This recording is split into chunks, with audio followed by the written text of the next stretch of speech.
¿Qué lectura podés hacer, Gabriela, ya un poco más en frío, ¿no? Con el 100% de las mesas escrutadas de lo que han sido estas elecciones legislativas allí en Ciudad de Buenos Aires? Bueno, me parece que el primer dato significativo tiene que ver con la baja de participación, que en este caso, bueno, ustedes ya lo habrán visto, lo vieron efectivamente lo que sucedió en las elecciones de Chaco, en las elecciones locales, donde votó el 52% del padrón. Bueno, algo muy parecido pasó aquí en la ciudad de Buenos Aires, así que me parece que ahí hay un primer dato, porque es algo que se viene repitiendo. No solo sucedió en Chaco, ¿no? Sino en todas las elecciones provinciales, en Jujuy, en Salta, en San Luis, había sucedido también en Santa Fe. Así que ahí hay un punto a tener en cuenta, que creo que debería llamarnos la atención a todos, de qué está pasando con la ciudadanía que decide directamente no ir a votar a las elecciones.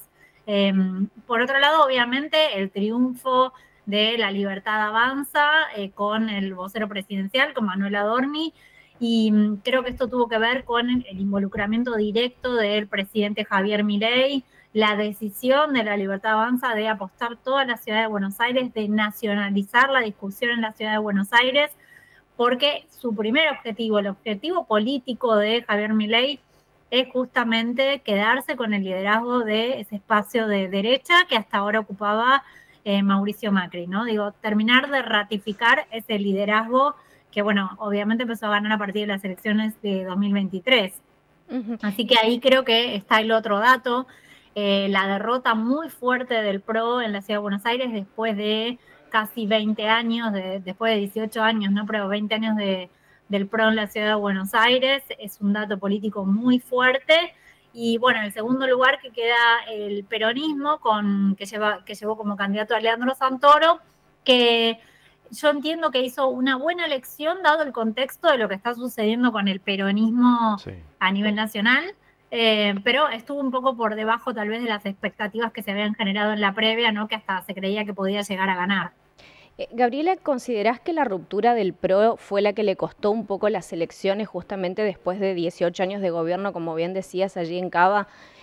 ¿O crees que ya tal vez con los números ya estaban dados y el PRO no tenía chances de triunfar allí? Bueno, me parece que hay distintos factores, ¿no? Hay un factor que es lógico y que sucede, creo, en todos lados, que hay un cierto desgaste después de tantos años, ¿no? De gestión. Creo que eso pasa en todos los distritos. Hay un momento, ¿no? Que la ciudadanía ya pone como un basta. Después creo que el PRO, si nosotros miramos quiénes fueron los candidatos a presidente del PRO en el año 2023, fueron Horacio Rodríguez Larreta y Patricia Bullrich. Hoy ninguno de los dos está en el PRO.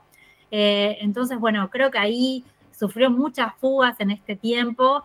Sin duda, digo, Javier Milei como emergente, ¿no? De este nuevo liderazgo así de derecha, creo que le generó un daño muy grande a Mauricio Macri y a su partido, inesperado, creo yo, para Macri, ¿no? Porque cuando Macri Mm.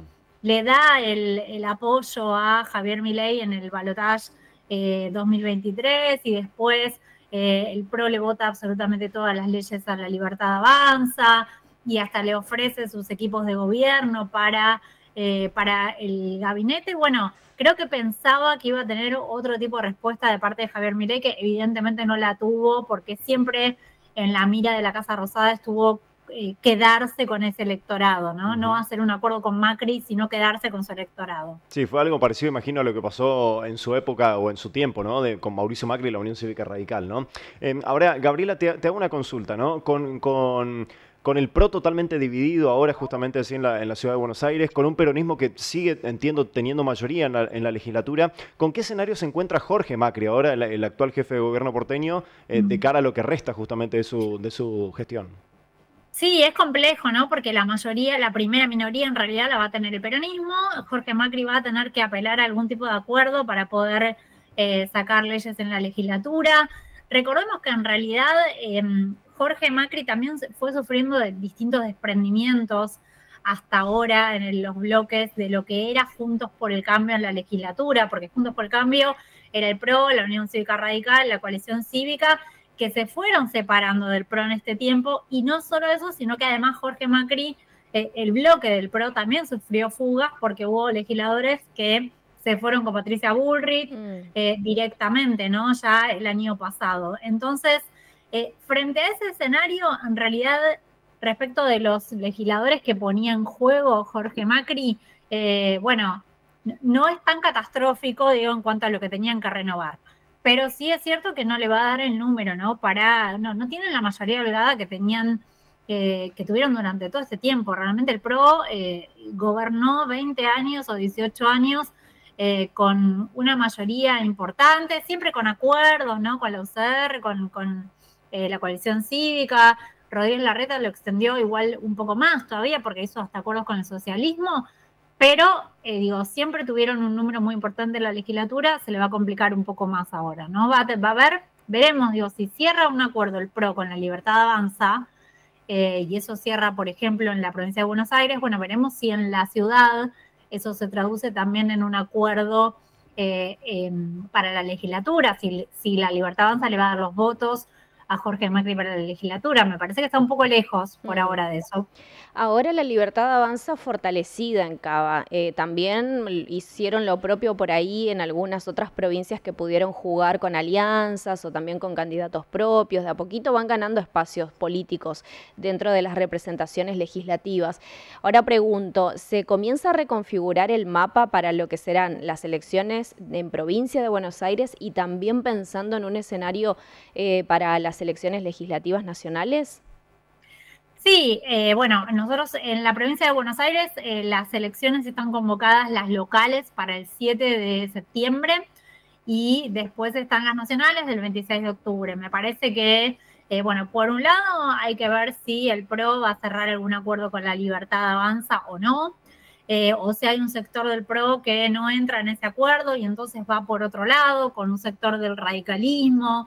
Incluso se habla también de un sector del peronismo no kirchnerista que podría llegar a ir en este acuerdo. O sea, hay que ver qué pasa entre el PRO y la Libertad Avanza, y por otro lado también hay que ver qué pasa con el peronismo, ¿no? Que también está atravesado por una tensión bastante importante entre Cristina y el gobernador Axel Kicillof. Y bueno, hay que ver ahí cómo se terminan de definir las cuestiones de las listas, cómo se integran esas listas, si hay lista de unidad o no. Yo creo que ayer quedó un aviso muy fuerte con las elecciones de la Ciudad de Buenos Aires para la provincia, que es que justamente, ¿no?, que la Libertad Avanza está fuerte y que si el peronismo no va en una lista de unidad, bueno, la va a tener muy complicada en la provincia de Buenos Aires. Va, digamos, si no va a la lista de unidad, va a una derrota.